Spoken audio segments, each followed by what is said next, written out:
بسم اللہ الرحمن الرحیم۔ سلمان بن بلال نے عمرو بن یحییٰ سے حدیث بیان کی۔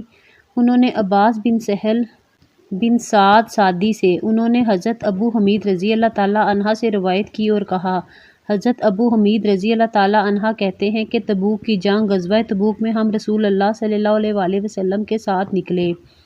وادی کرہ شام کے راستے میں مدینہ سے 3 میل کے فاصلے پر ایک مقام ہے، میں ایک عورت کے باغ کے پاس پہنچے تو آپ صلی اللہ علیہ وآلہ وسلم نے فرمایا کہ اندازہ لگاؤ اس باغ میں کتنا میوہ ہے۔ ہم نے اندازہ کیا اور رسول اللہ صلی اللہ علیہ وآلہ وسلم کے اندازے میں وہ 10 وسق معلوم ہوا۔ آپ صلی اللہ علیہ وآلہ وسلم نے اس عورت سے فرمایا، جب تک ہم لوٹ کر آئیں تم یہ اندازہ گنتی یاد رکھنا، اگر اللہ نے چاہا پھر ہم لوگ آگے چلے، یہاں تک کہ تبوک میں پہنچے۔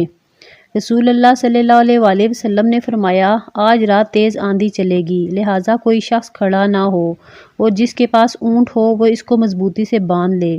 پھر ایسا ہی ہوا، زوردار آندھی چلی، ایک شخص کھڑا ہوا تو اس کو ہوا اڑا کر لے گئی اور وادی طے کے دونوں پہاڑوں کے درمیان ڈال دیا۔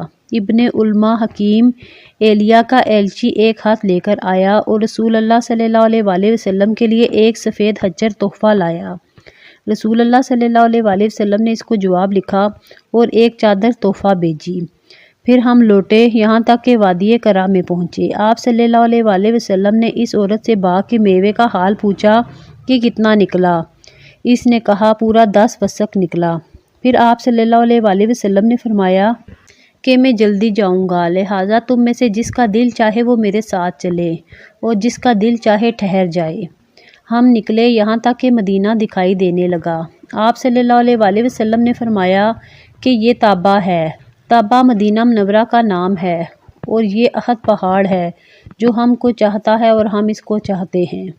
پھر فرمایا کہ انصار کے گھروں میں بنی نجار کے گھر بہترین ہیں کیونکہ وہ سب سے پہلے مسلمان ہوئے، پھر بنی عبد الاشل کے گھر، پھر بنی حارث بن حضرت کے گھر، پھر بنی سعدہ کے گھر، اور انصار کے سب گھروں میں بہتری ہے۔ پھر حضرت سعد بن عبادہ رضی اللہ تعالیٰ عنہ ہم سے ملے۔